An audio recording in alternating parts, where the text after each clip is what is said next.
One of the hard things for me is to figure out what it is I really want.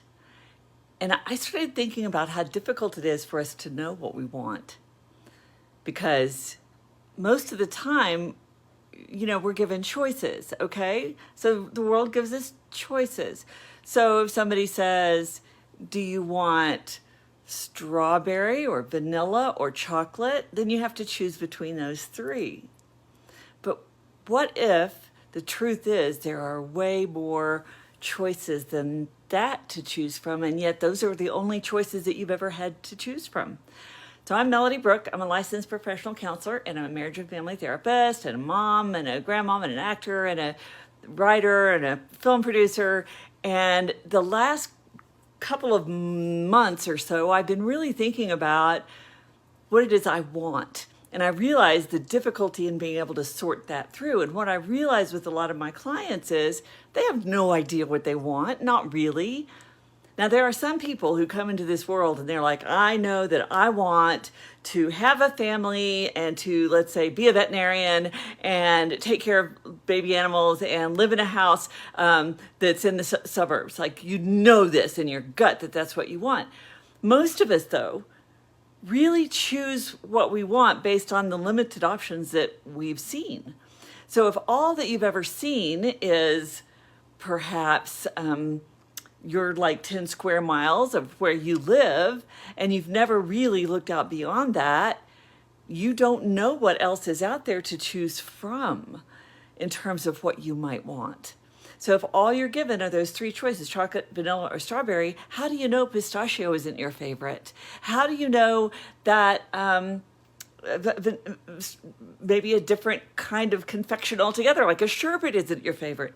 You don't know until you try, until you discover what those options are. And yet most of us go through our lives acting like we just have these limited options that are the ones that are like directly in front of us.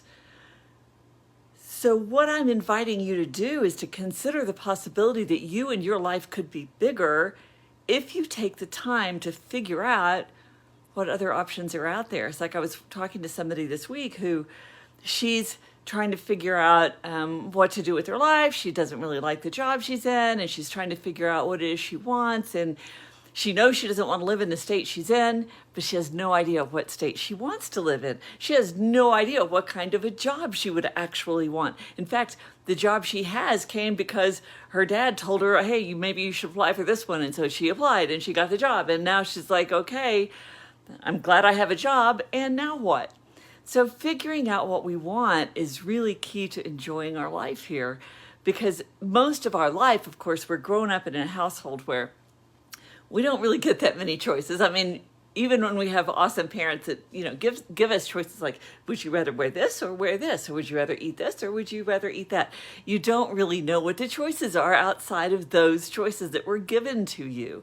So when you're going to college, we're going to high school and you're getting ready to go to college maybe, or you're figuring out if you want to go to trade school, or if you just want to direct jump into the job market.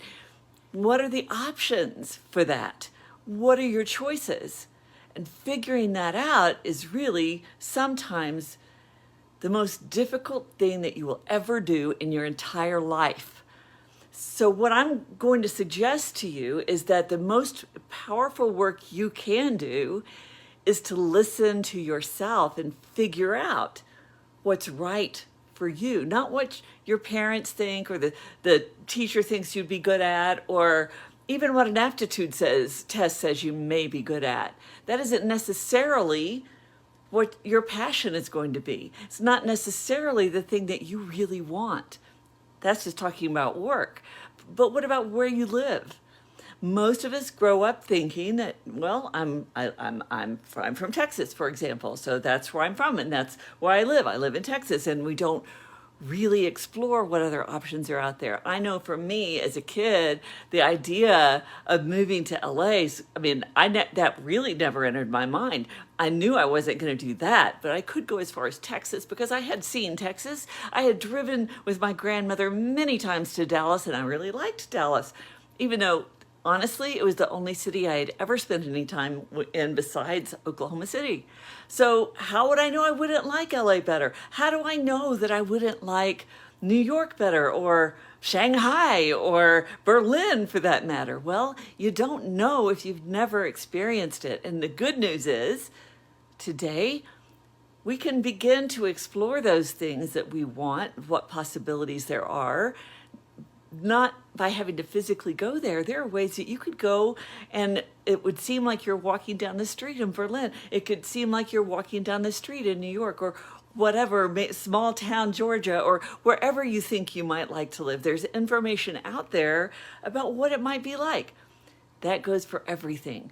When you have fashion, we have a tendency to do what the people around us do, right? Even though we may never have explored what other options there are, what other things we might actually prefer. But we do either what's expected of us or what the people around us do. We choose those things because we want acceptance and we want to get along, and therein lies the real destruction of yourself. Because when you're not listening to what's right for you, you're setting yourself up for a lifetime of unhappiness. If you're not listening and paying attention to what your body responds to, because we do feel our feelings in our bodies. We feel, ooh, I like that. We feel that pull towards something, or, ooh, that push back. It's like, no, I don't like that. That is a natural part of who we are. It's an expression of who we are. Our emotions relayed through our body are how we know what we like, what we don't like, what we want, what we don't want, what inspires us and what turns us off. The only way we can know that is by being connected to ourself and to our body. Now, that said, I know that that is not necessarily an easy thing to do, especially if you were brought up in an environment where feeling your feelings and being connected to what was happening in your body might feel dangerous or really uncomfortable. And so we learn to disconnect, to dissociate, to repress, to push away, to separate out those parts of ourselves that we don't like so that we don't have to feel them. But in that process, of course, what we also lose is ourself, because we live in this body. We live in these feelings. That's how we experience our life on this planet, is through our feelings and through what's happening in our body. And if we're not connected to that, then we can't know what's right for us and what's wrong for us and what turns us off and what turns us on. We can't know it. We can pursue things that give us a escape from whatever discomfort we're in, and that feels good, right? Like if you're in a lot of pain and you take a painkiller, that's going to feel good. But it isn't necessarily what your body needs, but it is going to give you relief, and so it makes you think that that's better, right? And that's the way our bodies are designed to work, is to listen and respond and get what we need. When you're hungry, your body says, oh, feed me. Unless you're someone who has disconnected from their hunger pains because they're worried about weight loss or worried about being too heavy, or perhaps your nervous system is so hardwired into a fear response mode that all you feel is anxiety and anxiousness, and then anything that relieves that is going to feel better than where you're at, as if those were the only two options that you have. So we'll pursue things that will give us relief from that stress. Maybe it's sex, maybe it's drugs, maybe it's alcohol, maybe it's shopping, like that's what they did in my family. So we look for those ways to relieve the stress rather than looking to see what the source of that stress is and what our body's trying to tell us and what it is that we actually need or want. Because when we're having uncomfortable feelings, that's our body telling us, hey, something is happening here that you don't really like. Why don't you slow down, check it out, figure out what it is you don't like, and find what you do like. But of course, that requires us to move through those things that we don't like before we can get to figuring out the things that we do like. Because, if you don't like the color red, for example, your body's going to tell you, oh, no, that just really makes me uncomfortable. It feels too bright. Or you might feel, ooh, that's so warm and cozy and it just feels hot to me. I love the way that feels. Think about the way things make you feel. Connect. Spend your time processing, connecting with yourself. That's really what mindfulness is about. It's really about getting connected inside and listening to what your body, what your self is communicating through your body all the time, constantly through your body. And there are some of us, of course, who develop dissociation, which what that basically means is the feelings I'm having in my body are so overwhelming that I cannot let myself feel them, and your consciousness completely detaches from whatever your experience is, and you're basically numb. And maybe some part of you is left here to pretend and go about your life, but other parts are sitting back here going, I'm out of that. And yet then there's all these different parts of ourselves that we're disconnected from. So the work of therapy and the work of being a human, and however you go about it, is about learning to be more of you by being more connected to you, by taking the time and the presence to really listen to what's happening in your body and all the beautiful messages that it gives you. It never lies. And listening to your body is how we can begin to connect with each other, because we all have a body. We all have these things. We all have these experiences. We all have these feelings. And we connect with each other because we have this shared experience of being a human. So I'm seeing somebody's talking here, and I'm very interested. So it says, those two big questions are this is what Frank Tomasula says. Those two big, I've gotten it down. So let's see, are the basis of psychology, I can't even say the word, epistemology. Sorry, I was a philosophy major in my undergrad days. After graduation, the big philosophy companies weren't hiring, so I didn't get to use those big words much anymore.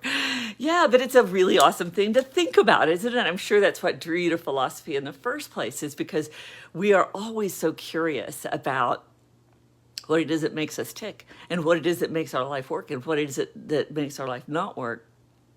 And it's that curiosity, of course, that drives us to learn and to be more aware of what ourselves and what's happening out in the world.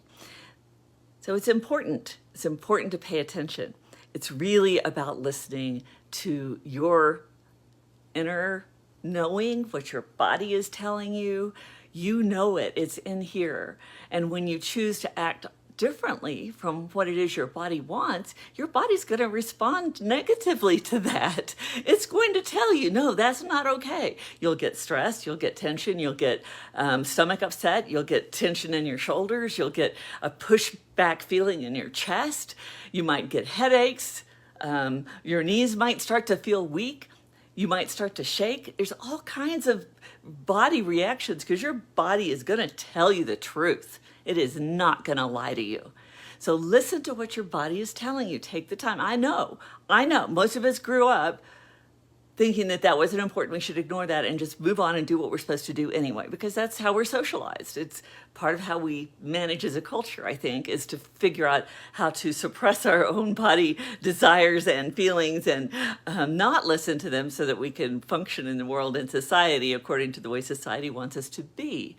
But now that you're an adult, assuming that you are, you can start to step that back and make different choices and learn to recognize, with the knowledge that you now have as an adult about what it takes to be socialized, but also to be connected to what it is that you really feel and need and want and what's important to you.